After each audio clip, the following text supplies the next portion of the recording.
Hoje nosso objetivo é trabalhar com relações e funções. As relações entre conjuntos ajudam muito na vida prática. Às vezes a gente usa isso de forma inconsciente. Você quer ver alguns exemplos? Suponha que você vai se vestir e precisa combinar um sapato com uma calça. Você está relacionando um conjunto de calças com um conjunto de sapatos. Olha só que legal. Por exemplo, a calça 1, eu posso dizer que combina com o sapato 1 e com o sapato 3. A calça 2, nessa indicação eu estou dizendo que ela combina com o sapato 4, par de sapato, claro, né? E veja bem, não combina com os demais. E a calça 3, como não tem seta indicando, eu estaria dizendo que para a calça 3 eu não tenho nenhum sapato adequado. Então veja, relação entre dois conjuntos, tá? Um outro exemplo, aqui abaixo, vamos falar de um cardápio, de uma lanchonete, que, por exemplo, vende aqui os produtos refrigerante, suco, quibe e pastel. Do lado de cá eu tenho um conjunto de valores, né, que são os valores possíveis de serem cobrados. Olhando para essas setas, eu tenho aqui outro relacionamento entre conjuntos. O refri eu posso ver que custa R$4, o suco também custa R$4, o quibe está apontando para o 6, portanto R$6, e o pastel R$8. Deu para entender o que significa então? Relação entre dois conjuntos, e também você deve conseguir imaginar outras centenas de relações aí na vida prática, tá? O conjunto pode ser de qualquer coisa. Na matemática pura, esses conjuntos, depois você vai ver aqui, basicamente vão ser de números, né? Trabalhar com conjuntos numéricos, mas esses dois exemplos aqui representam bem o que é uma relação. Nosso foco hoje são as funções. A função é um tipo de relação que obedece a algumas características, tá? Então o que eu acabei de dizer é o seguinte: toda função é uma relação, mas nem toda relação é função. Nos dois exemplos que eu citei agora, o primeiro não é função, o segundo é função. Vamos entender o que caracteriza, o que faz com que essa segunda relação entre conjuntos seja tida como função, ok? Vamos lá. Repare o seguinte: por acaso aqui você fica em dúvida no preço de algum produto?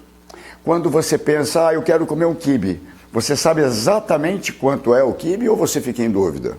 Não, dá para saber exatamente. O quibe custa R$6. E um suco, quanto custa? R$4. E um refri? R$4. Percebe? Quando na relação, nesse sentido, da esquerda para a direita, tá? Eu tenho, por exemplo, refrigerante, eu quero saber o preço, e eu consigo com exatidão determinar o preço, e todo mundo aqui tem um preço correspondente, ou seja, eu não tenho nenhum produto que fica órfão, né? Fica sem preço.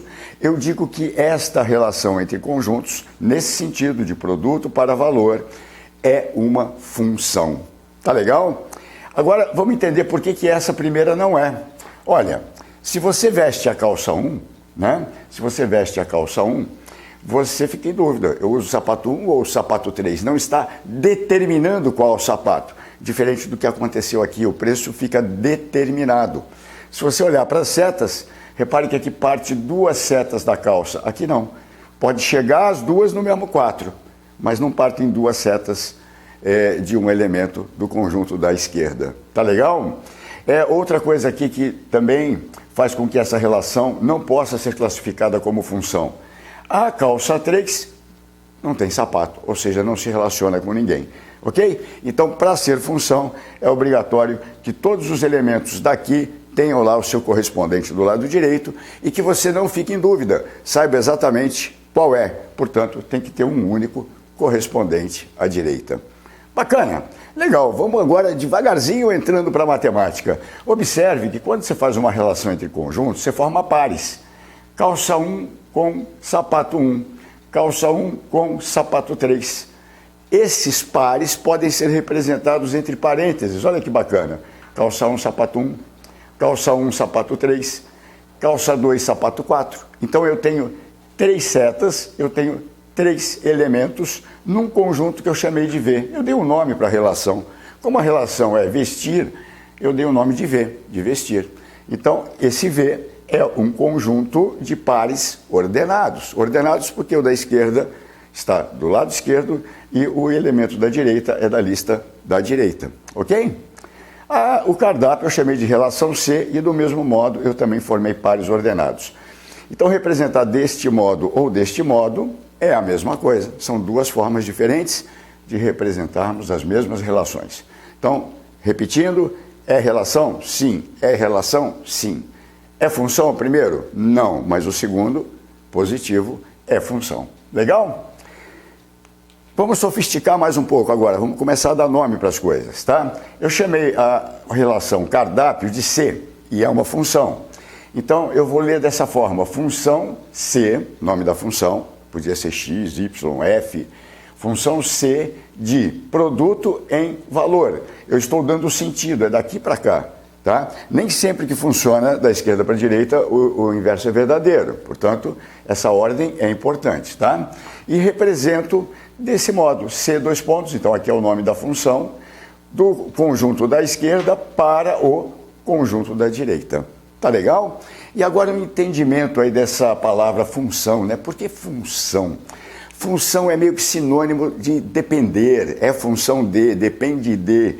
Então repare o seguinte, eu posso afirmar nesta relação, tá? Que o valor depende do produto, ou seja, cada vez que eu tenho um valor, ele depende do produto que eu escolhi. Em outras palavras, escolhendo o produto, eu tenho um único valor. Perfeito? Vou trocar a palavra depende por é função e vou ler que valor é função do produto. Legal? Então veja, do lado de cá, do lado direito, eu tenho valores, né? Cada número desse é um valor. Ele depende do produto. Vou ler a partir de agora. O valor é função do produto que eu escolhi. Tá legal? Fácil? Fácil. Agora vamos entender uma coisa.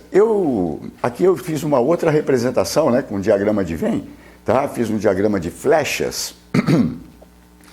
Como assim? Eu peguei os mesmos elementos, refrigerante, suco, quibe, e usei só a letra maiúscula, a inicial, para simplificar, tá? Coloquei os números aqui dentro e circundei aqui, olha. Lembra o diagrama de Venn-Euler? É isso, eu usei aqui então essa notação. Ficou mais simpático e aqui eu estou representando de uma terceira maneira a função. Repara, já fiz com tabela, fiz com pares ordenados e agora estou fazendo com diagramas de Venn. Legal? Então, tudo isso é a mesma coisa, só representado de uma forma diferente. Imagina nessa situação da lanchonete que um determinado sujeito entre lá e peça para você, por favor, eu quero um refrigerante, legal, quanto é? R$3. E eu quero uma feijoada. Feijoada? Puxa, você está na lanchonete, a tua lanchonete não vende feijoada. Senhora, eu só tenho esses produtos, não vendo feijoada.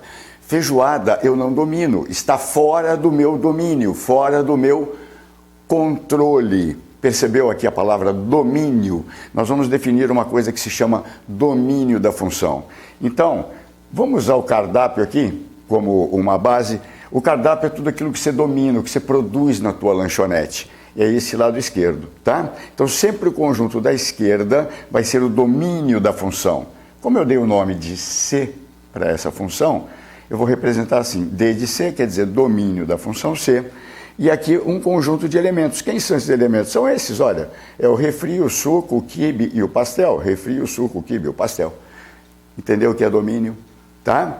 Então, o que acontece? Esse conjunto do lado esquerdo é o domínio da função, é o que você domina. Muito bem. Do outro lado, o que acontece? Vai ganhar um nome esse conjunto aqui de valores, né?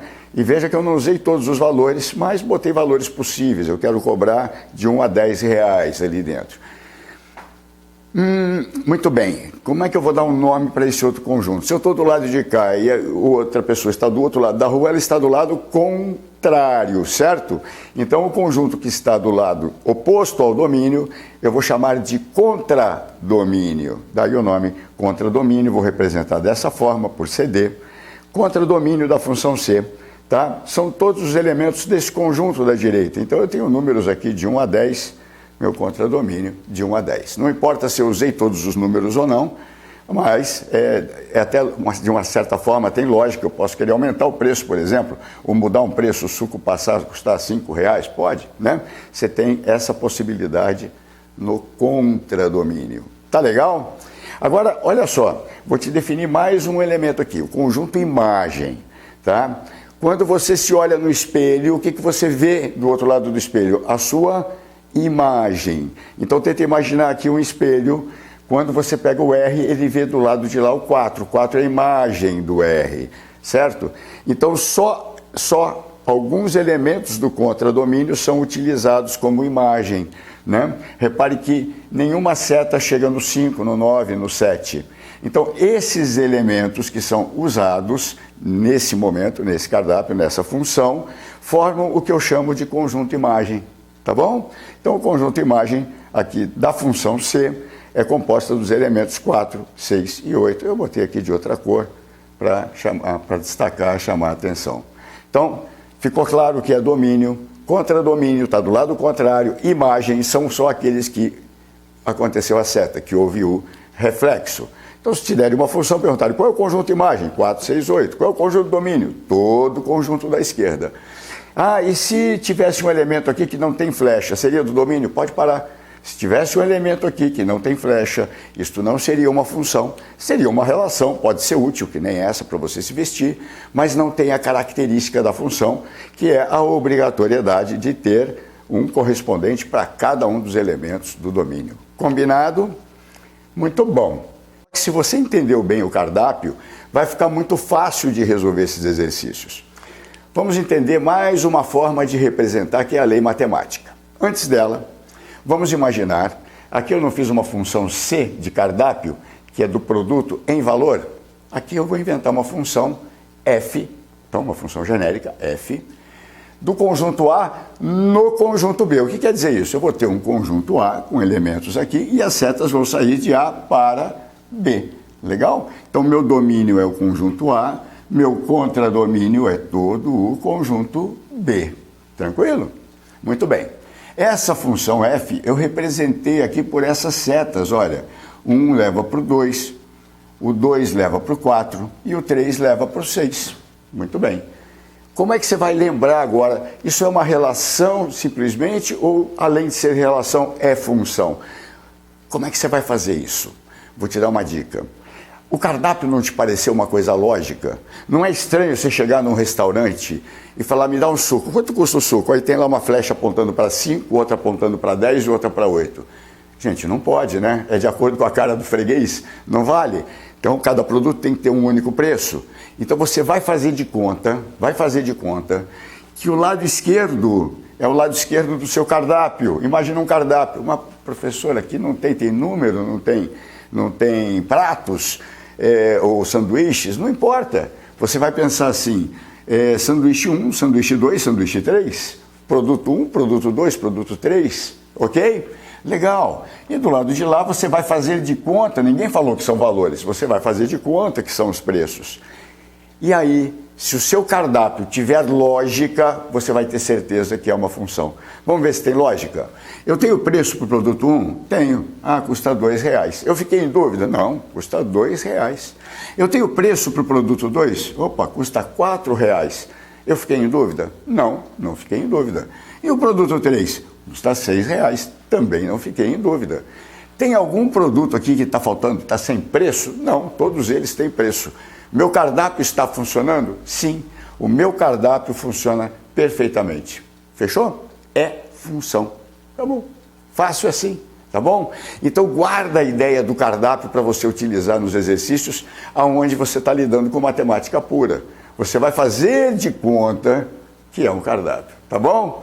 Legal. Então eu tenho aqui uma função que eu chamei de F, o conjunto A é o domínio, sempre aqui, conjunto B é o contradomínio, A e B.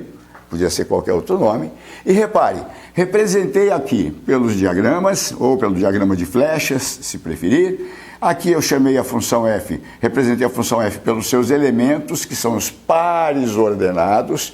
Então a seta 1, 2 é a mesma coisa que o parzinho 1, 2. A seta 2, 4, 2, 4 e 3, 6.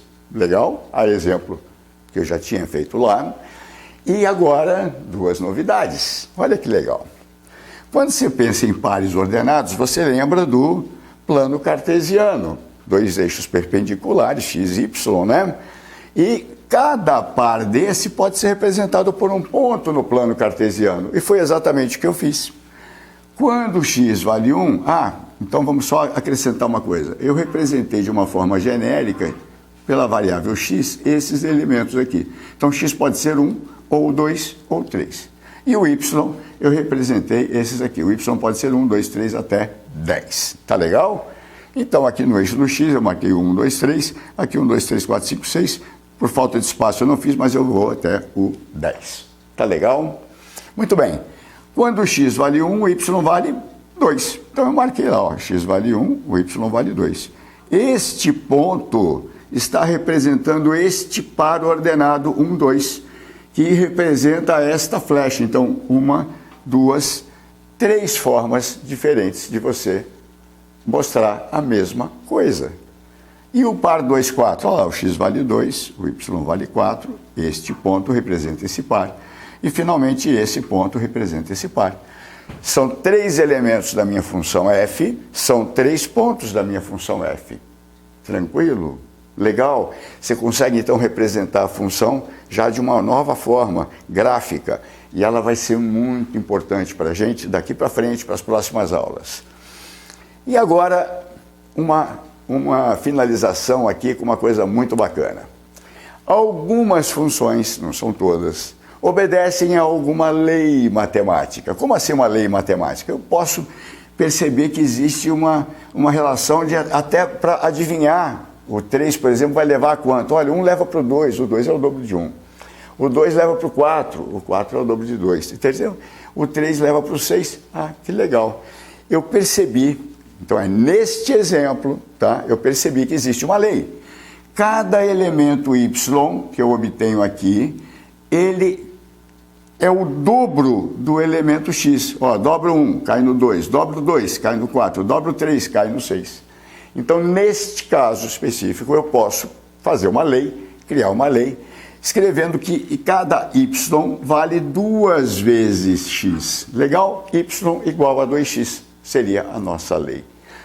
Como o y é função de x, quer dizer, cada y daqui, cada valor de y, na verdade o 2, 4 e 6, né? Ele depende do x. Olha só, eu vou dizer que y é função de x. Então acostume-se com isso. A partir de agora, eu posso representar o eixo do y por f de x, tá? Então eu posso botar aqui y ou f de x, tanto faz, é a mesma coisa.